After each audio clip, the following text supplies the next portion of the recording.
90 రోజుల కోర్సు పూర్తి చేస్తే చాలు 100% ప్లేస్మెంట్ సపోర్ట్ తో సాఫ్ట్వేర్ జాబ్ మీ సొంతం. వెంటనే కోడ్ జ్ఞాన్ డెస్టినేషన్ ని సంప్రదించండి. నమస్తే, వెల్కమ్ టు సుమన్ టీ. ప్రస్తుతం మనతో పాటు ఉన్నారు ఫ్యామిలీ కౌన్సిలర్ రజనీ రమ గారు. మేడంతో మాట్లాడదాం. నమస్తే మ్యామ్. నమస్తే నవీన. మ్యామ్, ఇప్పుడు లేడీస్కి 50 ఇయర్స్ పైబడిన తర్వాత అంటే రొమాన్స్ మీద వాళ్ళకి ఇంట్రెస్ట్ తగ్గడం వల్లే మొగుళ్ళు వేరే వాళ్ళని చూడడానికి ఇంట్రెస్ట్ చూపిస్తున్నారు అనేది ఒక కారణంగా కనిపిస్తుంది. అంటే ఎందుకు హస్బెండ్స్ అసలు వేరే వాళ్ళ వైపు మరలుతున్నారు అంటే ఇదొక ప్రధాన కారణం అంటున్నారు. ఇంకా చాలానే ఉండొచ్చు. అంటే ఇది ఒక మెయిన్ రీజన్ అంటే ఏం చెప్తారు మీరు? అట్లా లేకపోయినా వెళ్తున్నారుగా, అట్లా లేకపోయినా వెళ్తున్నారు, వెళ్ళని వాళ్ళు ఉన్నారు. మరి మీరు చెప్పారు 50 క్రాస్ అయిన లేడీస్ కూడా వేరే విధంగా వెళ్తున్నారుగా. ఏది కూడా స్పెసిఫిక్గా ఇదే అని ఏం చెప్పడానికి ఏం లేదు. ఎవరి అవకాశాన్ని బట్టి, ఎవరి అవసరాన్ని బట్టి, ఎవరి ప్రాబ్లంని బట్టి వాళ్ళు జంపు, అంటే వాళ్ళకి కావాల్సిన విషయం వైపు. అయితే మీరు అడిగారు కదా ఈ క్వశ్చన్. వీళ్ళు ఎక్కువ ఎలా ఉంటాయంటే కొంచెం హెల్త్ ఇష్యూస్ ఉన్న వాళ్ళల్లో కానీ, ఎక్కువ పూజలని అదని ఇదని తిరిగే వాళ్ళల్లో కానీ ఇంట్రెస్ట్లు తక్కువ ఉంటాయి. ఇప్పుడు 50 ఇయర్స్కే అన్నీ తగ్గిపోవాలి, ఆగిపోవాలి అనేది ఎక్కడా లేదు. అది వాళ్ళ బాడీ కండిషన్ బట్టి, హార్మోనల్ అక్కడ వాళ్ళ బ్యాలెన్స్ని బట్టి ఉంటుంది. అయితే ఒక ముద్ర వేసి వదిలిపెడతారనమాట. అదేంటంటే ఒక వంక.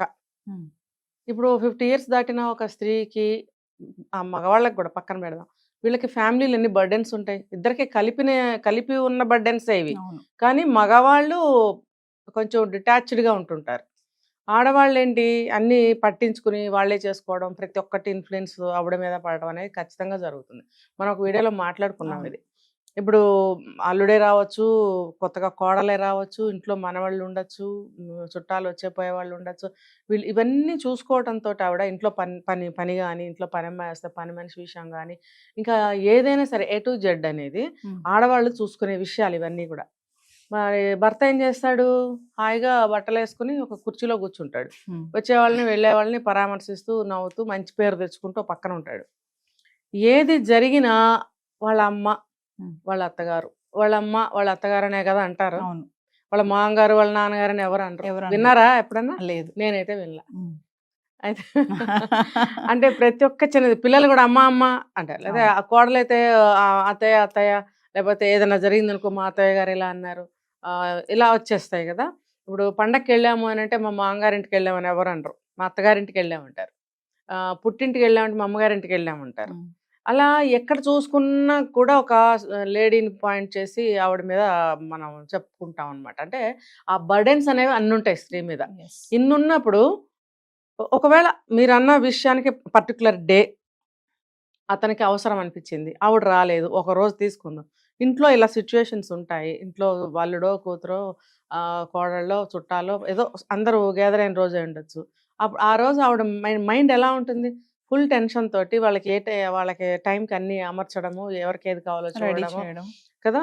ఇంట్లోనే కాదు, బయట నుంచి కూడా తెప్పించాల్సిన అవసరం ఉంటుంది. కూరగాయలు కానీ, కిరాణా సరుకులు కానీ, ఏదైనా సరే, ఎక్స్ట్రా పాలు, ఎక్స్ట్రా పెరుగు. చూడండి, ప్రతిదీ ఆలోచిస్తే ప్రతి ఒక్క వస్తువుని ఇంటికి తెప్పించాల్సిన బాధ్యత ఆడుకుంటుంది. ఒక కంప్యూటర్ లాగా మైండ్లో గుర్తుపెట్టుకుని ఆ లిస్ట్ అంతా చెప్తే కానీ వీళ్ళు వెళ్ళి తీసుకురారు.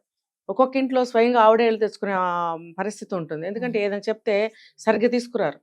ఒకటి చెప్తే ఒకటి తీసుకురావటం, 2 తెమ్మంటే 10 తేవటం, 10 తెమ్మంటే 1 తేవటం, ఇలాంటివి ఖచ్చితంగా జరుగుతాయి. అవసరం ఉన్న వస్తువు తీసుకురమ్మంటే అది మర్చిపోయి అవసరం లేనిది పట్టుకొస్తారు. ఏంటంటే నువ్వు అది అన్నావు కదా అంటే, నేను అది వద్దు అన్నాను, ఇది తీసుకురా అన్నాను అంటే, ఆ వద్దు అన్నది ఎంత బాగా గుర్తుంటుందో. కావాలన్నది తేరు. ఖచ్చితంగా ఇది ఎవరిళ్ళలో జరిగినా లేదో చూడండి, ఖచ్చితంగా జరుగుతాయి. మరి ఈ విసుగుదలని భరించడం ఇష్టం లేక స్వయంగా ఆవిడ కూడా వెళ్ళి తెచ్చుకోవడం అనేది జరుగుతుంది. అంటే ఫిజికల్గా, మెంటల్గా ఎన్ని స్ట్రెస్లు, టెన్షన్లు, బాధలు ఉంటాయి శరీరానికి. అలా వెళ్ళి అన్నీ ఆవిడ ఇంటా బయట అన్ని చూసుకుంటున్నప్పుడు ఈయన గారికి ఈ కోరికలు పుట్టినాయి అనుకోండి, మరి ఆవిడ ఎలా వస్తుంది? అది ఆలోచించాలి కదా. ఇప్పుడు నేను హాయి కూర్చున్నాను, ఆవిడ ఎంత కష్టపడుతుంది, ఆవిడ ఎంత టైడీగా ఉంటుంది కదా బాడీ. అలాంటప్పుడు ఆవిడ ఎలా ఇంట్రెస్ట్ చూపించగలుగుతుంది అనేది ఆలోచించాలి. ఆలోచించకుండా ఎలా 2-3 సార్లు జరిగింది అనుకోండి, నేను వేరే చూసుకుంటున్నాను అనడమే కాకుండా వెళ్ళి చూసుకోవటం కూడా జరిగింది అనుకోండి, అది ఎంత మాత్రం బాధ్యత లేని వ్యక్తి అని నేను చెప్తాను. ఎంత మాత్రం ప్రేమాభిమానాలు లేని వ్యక్తి భార్య మీద అని చెప్తాను. మరి అవన్నీ ఉంటే అలా చేయడు కదా. ఉమ్. తన ఇద్దరిది కలిపి ఆ ఇల్లు, ఇద్దరిది కలిపి ఆ వ్యవహారాలు అయినప్పుడు ఆవిడ ఒక్కటే అంత స్ట్రెస్ టెన్షన్ తీసుకుంటున్నప్పుడు నువ్వు మాత్రం ఈ పాయింట్ మీద కూర్చుంటున్నావే. ఒకవేళ అది పాసిబుల్ అయితే నువ్వు ఇంకా ఫ్రీ అవుతావుగా మెంటల్గా. అంటే నీకున్న టెన్షన్స్ ఏమన్నా ఉన్నా స్ట్రెస్లోనే నువ్వు ఫ్రీ అవుతావు. ఆవిడ అవ్వలేకపోతుంది. Yes. ఆ అవకాశం లేదు ఆవిడకి. అప్పుడు నువ్వేం చేయాలి? అవకాశాన్ని కల్పించాలి. ఆ బాధని ఆ బాధ్యతని నువ్వు షేర్ చేసుకోవాలి. నువ్వు ఒక్కదానివే ప్రతిదానికి వెళ్ళొద్దు, ప్రతిదీ నువ్వు చేయొద్దు, నా మీద పెట్టు, ఇద్దరం కలిసి చేద్దాం అని ఒక బాధని బాధ్యతని అన్నిటిని పంచుకున్నట్టయితే ఆవిడ మనసు చాలా తేలిక పడుతుంది. అప్పుడు ఆయన కోరుకున్నట్టు ఆవిడ కూడా ఆయనతో పాటు నడవచ్చు. Yes. అలా లేనప్పుడు ఇదిగో ఇలాగే ఉంటుంది మీరు అడిగినట్టు. అంటే కొన్నాళ్ళ తర్వాత భర్తలకి భార్యలు నచ్చటం లేదనేది కూడా ఒక టాక్ ఉంది. అవును, అంటే మరి మీరు ఎలా అన్నట్టుగా- నచ్చుతారు? ఇప్పుడేమో సినిమాలు బాగుంటాయి, ఇంట్లోకి వచ్చి చూస్తే భార్యలు పాత బట్టలు వేసుకుని పనులు చేస్తూ మిక్సీలు వేసుకుంటూ పని మనిషి రాకపోతే గిన్నెలు తోముకుంటూ ఇల్లు ఊడ్చుకుంటూ, ఇంట్లో మనవాళ్ళు మనవరాళ్ళు ఉంటే చెత్త చేస్తారు, ఇల్లంతా అదంతా ఊడ్చుకోవడము. మరి ఈ రోజుల్లో కోడళ్ళకి డైరెక్ట్ పనులు కూడా చెప్పలేని దుస్థితిలో ఉన్నారు. మరి ఆ కోడలకి పని చెప్పలేక 4 రోజుల కోసం వచ్చిన కూతురికి పని చెప్పలేక ఆవిడే పని చేసుకుంటుంటే నువ్వు మాత్రం లుంగి కట్టుకుని అక్కడ కూర్చుంటావే. బాధ ఎవరికే ఉంది ఎక్కువ? నువ్వు ఎందుకు వెళ్ళిపోవాలి? ఇదంతా కళ్ళతో చూడట్లేదా? నువ్వు చూస్తున్నప్పుడు ఆ బాధని, అంటే నిన్ను చీపురు పట్టుకుని ఊడమని నేను చెప్పట్లా, నువ్వు ఆ కోరికను వ్యక్తం చేయకుండా నువ్వు రా అని ప్రెషర్ పెట్టకుండా ఉంటే ఆవిడకి అదే 10,000. ఆవిడ ఆ పని భారం తగ్గిన తర్వాత నువ్వు రిలాక్సేషన్గా 4 మాటలు మాట్లాడి కాసేపు కూర్చోవా అని నువ్వు అనగలిగితే, అంటావా ఎప్పుడన్నా? అనవు. పిల్లలతో ఎప్పుడు చూసినా పిల్లలతో ఏమంటారు, ఒక వర్డ్ అంటారు, ఈదుతూ ఉంటుంది, ఎప్పుడు చూసినా జిడ్డు మొహం వేసుకుని. అంటే నీకు అన్ని బాధ్యతలు, అంతమంది మెంబర్స్ ఇంట్లో ఉన్నప్పుడు జిడ్డు మొహం వేసుకుని ఉండకుండా ఎలా తయారవుతారు? నువ్వేమో టీవీలు చూడటమో సినిమాలు చూడటమో లేకపోతే కావాల్సింది చూసుకుంటూ ఉంటావు నువ్వు. అవి చూసి రాజును చూసిన కళ్ళతో మొగుడిని చూస్తే మొట్టాలనిపిస్తుందంట. అలా నువ్వు అవన్నీ చూస్తే భార్య నీకు అలా కనిపిస్తుంది. గడిచిన జీవితం అంతా కూడా ఆవిడ ఎలా గడిపింది, ఎన్ని పని పాటలతోటి ఇంకా అలసిపోతుంది ఇంకా కూడా ఇప్పుడు కూడా. అలాంటప్పుడు నీ బాధ్యత ఏంటి, నీ రోల్ ఏంటి, అది మర్చిపోయి నువ్వు ఇది ఎలా అంటావు? ఇది నీకు అది ఒకవేళ పాసిబుల్ చేసుకోవాలనుకుంటే ఆవిడని సరిగ్గా నీ మార్గంలోకి తెచ్చుకో, ప్రేమించు, ఆవిడకి సేద తీర్చు, ఒక ప్రైవసీ కల్పించు. చూడండి, ముందుగానే వెళ్ళి హాయిగా నిద్రపోతారు వాళ్ళు. వీళ్ళు ఏ పనిలో చూసుకుని అర్ధరాత్రి 11-12 గంటలకి చేసుకొని కదా, ఆ టైంకి 12 గంటలకో 11 గంటలకో వస్తారనుకోండి, అతనికి ఒక నిద్ర అయిపోతుంది. నిద్ర అయిపోయినప్పుడు ఏమనిపిస్తుంది, ఇప్పుడు వచ్చింది కదా, ఇప్పుడు ఈ పని మొదలు పెడదాం అనుకుంటారు, సహజంగా అనుకుంటారు.